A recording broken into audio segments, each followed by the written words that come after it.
Twitter, what up? NFL Week 10. We are back. Sorry for being so late with the picks, but better late than never. Look, guys, we have been in a slump the past couple weeks. It is what it is.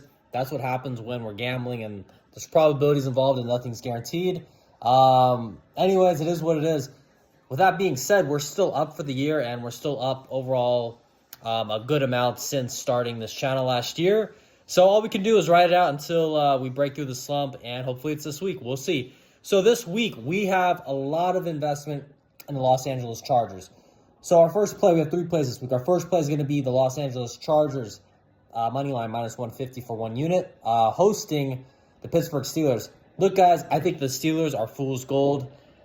And I know it's going to sound contradicting because I have picked the Steelers to win the AFC North. But here's the deal. That's a separate bet from tonight. You know, the Steelers, that bet was based on the Steelers' position in the division, how bad that division is, and my skepticism around Lamar's ability to stay healthy this year and overcome a bad record. We'll see how that plays out. But for tonight, I just believe the Chargers are going to be the much better team. I get it. Everybody's scared about their old line. They're banged up, yada, yada, yada. What else is new? This is what they deal with all the time there in LA. Herbert's used to it.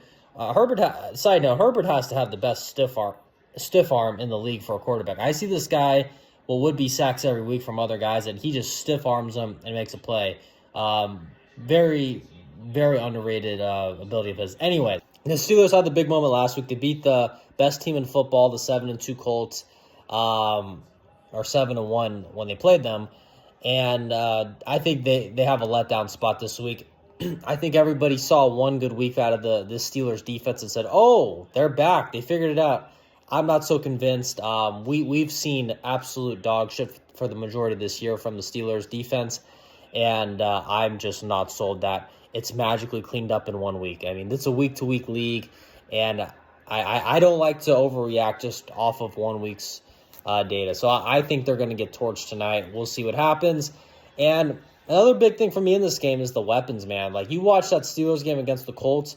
Dude, Aaron Rodgers is throwing to these 300-pound tight ends every other play. They can't catch shit.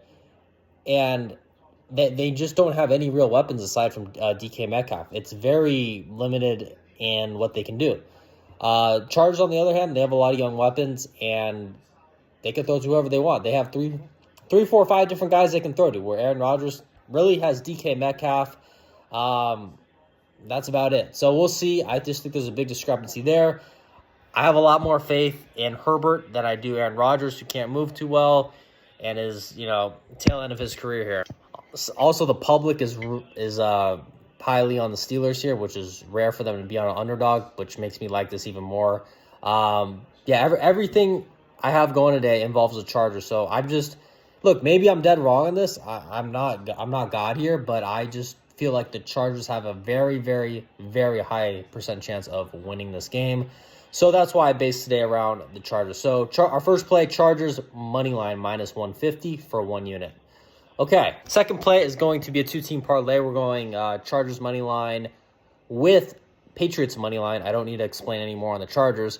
Patriots are on the road against the Bucks. And look, the theme of today is going to be what I think are good teams against phony teams. Not to sound too repetitive, but that's kind of what it is. I think the Bucks, I'm not saying they're a bad team, but I just think they're a little bit phony. I don't think they're this elite team that their record says they are. And sorry if I didn't mention it, this play is going to be 0.5 units. Look, the Bucks are a team this year that's won a lot of close games. You've probably seen that stat at some point during the year that Baker has all these game-winning drives, and everybody looks at it as, oh, he's so clutch. And as if that's a really good – obviously, it's good to be clutch, but the fact that you're in those spots is not a good thing. That tells me that you're an overrated team. You probably should have lost a lot more games, and you got a little bit lucky to win those games. Yeah, it's good. There's definitely skill involved as well, but the point is you're in a lot of 50-50 games. You're not as good as your record at 6-2 or whatever they are now says they are. Patriots, on the other hand, have been winning with a margin. Last week was a close one, but for the most part this year, they've been beating the shit out of people. And they're a team that's a lot more balanced. I trust them on offense. I trust them on defense. I think Drake May is legit. Baker Mayfield, look, I like Baker the person a lot. I like watching him play. I just am not sold that he's in this elite caliber. I know everyone was saying MVP early on. Look, I like him. He's a guy I root for, but I'm not sure I'm quite there with him yet in that elite status. I think it's fun, it's good marketing, but I think it's a little bit phony. I trust the Patriots a lot more than I do the Bucks. But the Bucks are coming off a bye. It is in Tampa, so that's why we're being careful here and only doing half a unit on this one. Yeah, so two-team parlay, Chargers money line, Patriots money line, 0.5 units, half a unit. And this one actually pays plus 283, so great risk to reward on this one. Moving on, our final play is going to be another two-team parlay, Chargers money line. Yes, we have Chargers and everything. If they lose, we're fucked. Chargers money line with Packers money line on Monday Night Football hosting the Philadelphia Eagles. This is also going to be a half unit play because the Eagles are coming off a bye. So we're just going to be careful here and keep this one at half a unit as well. So total units risk today will be 2 units. So in this one, look, this is another spot where the public is on the dog here in Philly. Look, the public has had Philly's nuts in their mouth the whole year. I don't get it. I think Philly's been kind of a phony team this year. I understand they're Super Bowl champions, yada, yada, yada. They lost a lot of guys in the offseason, and they haven't been the same since. The O-line doesn't seem as dominant this year as it has been in years past.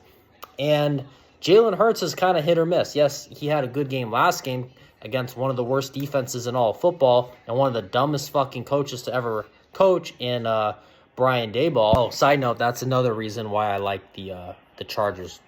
Jim Harbaugh is 100 times better coach than Mike Tomlin will ever be. Mike Tomlin is one of the worst coaches in the league.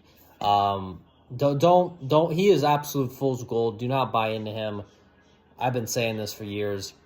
Anytime I forget to mention how bad Mike Tomlin is, I get sidetracked. But back to this game, Packers hosting the Eagles. Eagles have just been kind of phony this year.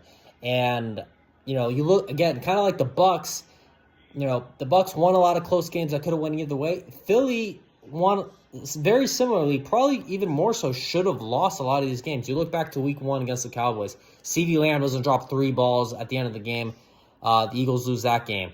You look at the Rams game. They get dominated that game. They win off the flukiest blocked field goal ever. The game against Tampa, another one-possession game where the Eagles got a punt block. And all these very low probability fluky plays, they constantly get.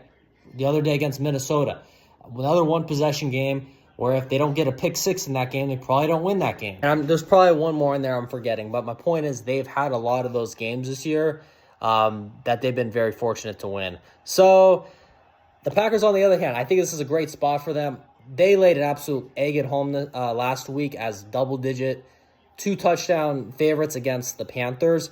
I think it was just a game they play down their competition. They fall asleep at the wheel. They're not really, hyped up for that game after playing in big games. They seem to always show up in these big games, and I think this is another one here where they're going to be pissed about last week. They're still first in their division. They're going to be highly motivated to make up for last week. My biggest concern in this game is the loss of Tucker Kraft. I don't like that. That's another reason why this is only a half a unit play. But the Eagles, I think, will be without their center Cam Jurgens. I like that. So it makes me feel a little bit better in that department. But overall, I think the Packers are a lot more real of a team. Just trust them a lot more than Philly winning off all these fluky ways week in and week out. I think the Packers, if it comes down to a skill-based outcome, I think the Packers have the edge, especially at home. So that's it, guys. Another half unit play. To recap really quick, and that one is at plus 218 odds. So half unit at plus 218 odds. Our other two-team parlay with the Chargers money line and the Patriots money line, half unit odds. And then we had the Chargers money line just by itself for 1 unit. So those are our 3 plays this week. Hopefully the Chargers don't fuck us. That's it, boys. Hope you guys win some money. If you're tailing, leave a like, all that stuff, a follow, anything will be good. Look, guys, even though we're in a little bit of a slump, we're still positive on the year so far. Date back to last season, we're still up over 6 units. So this has been a very profitable channel. Leave a like and follow if got any value out of it. All right, good luck today, boys. Let's get it. Peace.